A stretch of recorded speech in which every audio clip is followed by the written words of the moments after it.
हुआ तो वहाँ भी प्रेस कॉन्फ्रेंस छोड़ के नीतीश जी लालू जी चले आए। तो ये बेमेल गठबंधन है, और ये बेमेल गठबंधन है। ये गठबंधन कभी देखिए, देश है बहुत, इतना बड़ा देश है, इस देश में भाषा का समस्या है, धर्म का।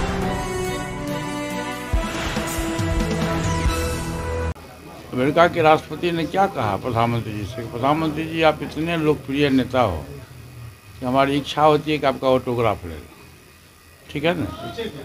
एक दूसरे देश के प्रधानमंत्री ने प्रोटोकॉल तोड़ के उनको पैर छू के उनसे आशीर्वाद लिया, जिसको 14 कंट्री ने सम्मानित किया, उनको अलग अलग अवार्ड से सम्मानित किया। तो आज के तारीख में प्रधानमंत्री नरेंद्र मोदी जी का जो कद है, देश में भी और विदेशों में भी, उनके मुकाबले में विपक्ष बौना साबित हो रहा है। विपक्ष एक नई कमेटी का गठन किया जिसका नाम इंडिया है। हम लोग उसको नहीं मानते हैं, क्योंकि मॉर्निंग शोज द डे होता है। आप देखिएगा कि 21 जून को पटना में 17 या 18 विपक्षी दलों की बैठक हुई थी। उस बैठक से उठ के चले गए थे, कौन चले गए थे? दिल्ली के चीफ मिनिस्टर उठ के चले गए थे, अरविंद केजरीवाल। फिर उसी बैठक में बयान दे दी ममता बनर्जी कि हम अपने स्टेट में कांग्रेस को, कम्युनिस्ट को मैं घुसने नहीं दूंगी।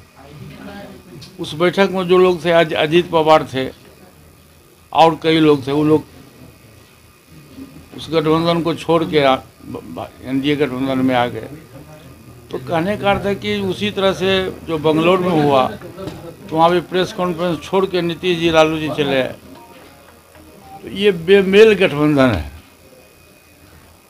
और ये बेमेल गठबंधन है। ये गठबंधन कभी देखिए, देश है बहुत, इतना बड़ा देश है, इस देश में भाषा का समस्या है, धर्म का समस्या है, अलग अलग रिलीजन का समस्या है। तो अलग अलग चीज़ है। ये संभव नहीं है कि पूरे देश में एक मत होकर के और एक लीडरशिप हो।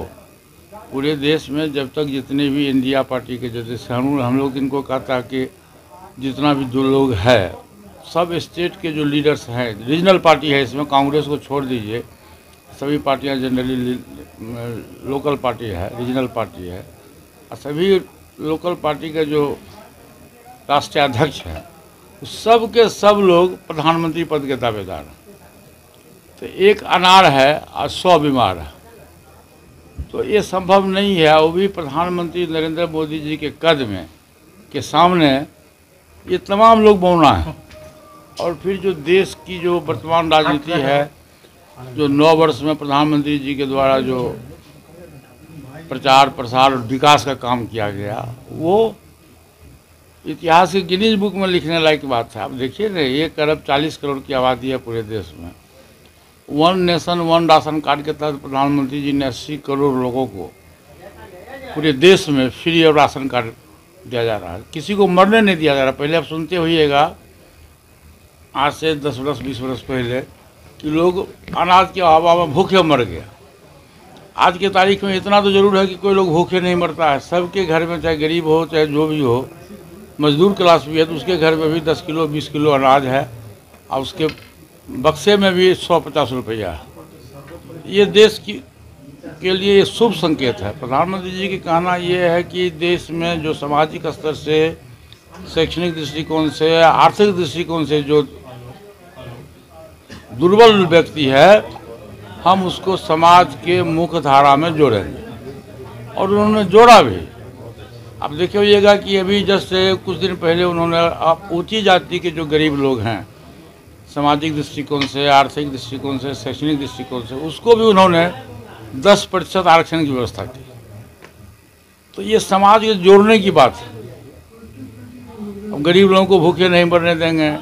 जो गरीब लोग हैं, करोड़ों लोग हैं जो दवाई के अभाव में, पैसे के अभाव में जिसकी मृत्यु हो जाया करती थी, प्रधानमंत्री जी ने कहा कि नहीं, हमारा संविधान कहता है कि देश का मौलिक अधिकार है, सभी को जीने का अधिकार है, चाहे गरीब हो या अमीर हो। मेरा प्रयास रहेगा कि हम उसको मरने नहीं दें। और उन्होंने अपने प्रधानमंत्री कोष से 5 लाख रुपया गरीब के इलाज के लिए उन्होंने व्यवस्था की। और जिससे उसका फायदा ये हुआ कि करोड़ों लोग मौत के मुंह से निकल गए। उसी तरह से देखिएगा महिलाएं हैं, उसके खाना बनाने के लिए गैस की व्यवस्था उन्होंने किया।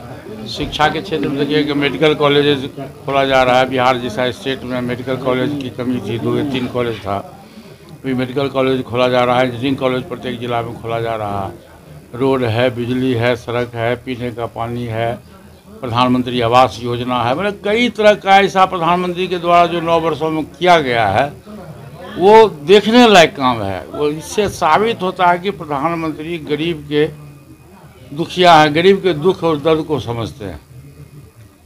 तो आपका जो प्रश्न है कि 2024 में क्या होगा, तो हम लोग एनडीए गठबंधन के पार्ट हैं, सहयोगी हैं, ईमानदार सहयोगी हैं।